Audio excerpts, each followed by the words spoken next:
si c'était pas l'objet de l'étude que vous avez menée? Ouais, pour essayer de répondre, je n'avais pas ce sentiment. Enfin, pour moi, c'était évident que Covid long et Covid étaient la même chose. À partir du moment où on fait une infection, on va dire qu'il y a quatre maintenant. On va résoudre l'infection très rapidement et comme vous l'avez dit, on passe le pic, on a un peu de fièvre et tout va bien. On va avoir les Covid, on va avoir des symptômes un peu plus longs, prolongés. On peut faire un Covid sévère et ça, c'était le grand débat du début, enfin les grands, on va dire, ce que les médias présentaient au tout début. Et aujourd'hui, on a le quatrième tableau clinique qui va être le Covid long, c'est-à-dire qu'on va pas forcément faire des symptômes en phase aiguë, mais à long terme, on va développer des pathologies et différents symptômes qui pourrissent la vie. Je pense pas que, enfin, j'ai pas le sentiment que qu'il y ait vraiment une distinction entre les deux maladies.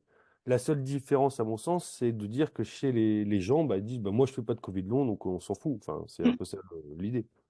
Alors, je pense que ce qu'il voulait dire, et moi je le rejoins là-dessus, c'est le terme de maladie post-virale. Les gens pensent post, donc ils se disent l'aspect viral est parti, alors qu'en fait s'il y a de la persistance virale, c'est peut-être pas le terme qui convient, maladie post-virale, pour que les gens s'imaginent bien que le virus, il peut rester et il peut persister. Je pense que c'était dans ce sens-là, Oui, Emmanuel. en Mm. fait, ce que je voulais dire, c'est que j'ai l'impression, encore une fois, je le dis avec les retours qu'on a quand on essaye de sensibiliser les gens. C'est-à-dire que énormément de gens, la grande majorité des gens, vis-à-vis du Covid aujourd'hui, de SARS-CoV-2, donc le virus, ils sont prêts à tenter le coup, en fait. Et ils sont prêts à tenter le coup parce que leur argument, c'est on va être 2 jours au lit, 4 jours pas très bien et c'est pas très grave. Donc voilà, c'est par rapport à ça, en fait. Mais la vraie question aujourd'hui qui se pose en termes de santé publique par rapport au Covid long, c'est je fais un Covid, j'ai pas de symptômes de Covid long, mais est-ce que j'ai pas du virus qui persiste? C'est ça. Et pourtant, je suis sain, Ah. enfin, j'ai aucun problème. C'est possible, ça existe. Je vous donne, il y a plein de virus qui persistent dans notre organisme et qui n'ont aucune conséquence sur notre santé au quotidien. Ça peut être HSV1, à part le bouton de fièvre, on n'aura le petit bouton de fièvre qu'on a. 90% de la population a ce virus qui persiste dans les ganglions trigéminés. Il se réplique à très très bas bruit et de temps en temps, on a un bouton de fièvre. Alors, en fonction des personnes, ça va être plus ou moins fréquent, mais on aura un petit bouton de fièvre et d'autres ne feront jamais de bouton de fièvre.